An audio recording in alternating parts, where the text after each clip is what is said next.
Hello বন্ধুরা, এই দেখো আজকে তোমাদের সামনে নিয়ে চলে এসেছি একটা রেসিপি। এই দেখো বাজার নিয়ে এসছে, বাজার থেকে এই যে মাছটা নিয়ে আসলো। তাই মনে করলাম যে এই মাছটা দিয়ে একটু রেসিপি বানিয়ে দেখাই তোমাদেরকে। এটা হলো কাজলি মাছ, ওই দেখো দেখাচ্ছে। আর পাশে ওটা আছে লোটে মাছ, ওটা যাই হোক পরে করব। আর ওই কাজলি মাছটাই আজকে করব আমি। এই দেখো নিয়ে নিয়েছি বেগুন, আর নিয়েছি ওই যে আলু ছাড়িয়ে রেখেছি ওইখানে, আর নিয়েছি মূলো। আলু বেগুন মূলো দিয়েই করব আজকের এই কাজলি মাছটা। এই দেখো আমি ভালো করে পরিষ্কার করে ধুয়ে নিয়েছি, মাছটা কেটে এনেছিল আর পরিষ্কার করে ধুয়ে নিয়েছি। দিয়ে এই যে এখানে নুন তেল আর লঙ্কার গুঁড়ো মাখিয়ে নিয়েছি, কারণ এই মাছে আঁশ নেই। তো মাছগুলো আঁশ ছাড়া মাছে একটু সর্ষের তেল আর লঙ্কার গুঁড়ো মাখালে অতটা ফাটে না তেলে দিলে। এই দেখো দিয়ে আমি মাছগুলো ভালো করে ভেজে নিয়েছি, আর এইখানে দিয়ে দিয়েছি কালো জিরে। তেল দিয়েছি, মাছের তেল ছিল অনেকটা, সেই তেলের ওপরেই আমি আবার তেল দিয়ে কালো জিরে আর 2 কোয়া রসুন আমি ফোড়নে দিয়েছি। দিয়ে ওইটা একটু ভাজা ভাজা হবে।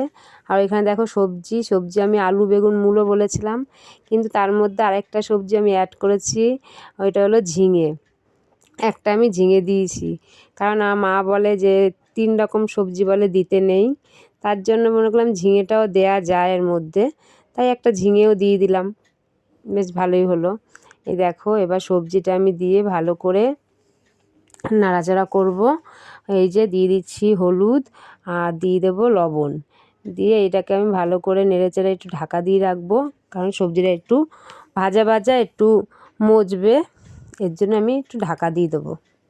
আর এই দেখো এখানে আমি গুঁড়ো মশলা নিয়ে নিয়েছি, এখানে নিয়েছি ধনে গুঁড়োটা মাস্ট লাগবেই। আর জিরে গুঁড়ো দিলেও হয় না দিলেও হয়, আমি দিয়েছি অল্প পরিমাণে। আর নিয়েছি নুন হলুদ আর লঙ্কার গুঁড়ো পরিমাণ মতন। আর এই দেখো সবজিটা আমি ঢাকায় যে তুলে, এখন দেখো অনেকটাই সবজিটা মজে গেছে, নরম হয়ে গেছে। এর মধ্যে আমি দিয়ে দিলাম কাঁচা লঙ্কা আর টমেটো, আর দিয়ে দেবো ওই যে মশলাটা আমি ভিজিয়ে রেখেছিলাম, সেই মশলাটাই আমি দিয়ে দিলাম। আর মশলাটা ভালো করে কষিয়ে নেব। দেখো আমার কত সুন্দর কালারটাও লাগছে দেখতে, আর একটু তেল তেল করে করলেই বেশ ভালো লাগে খেতে। দেখো আমি ভালো করে মশলাটা কষিয়ে নেব, আর বাটি ধোয়া জলটাও আমি দিয়ে দেবো মশলার, দিয়ে অনেকক্ষণ সবজিটা তো আমার নরম হয়েই গেছে।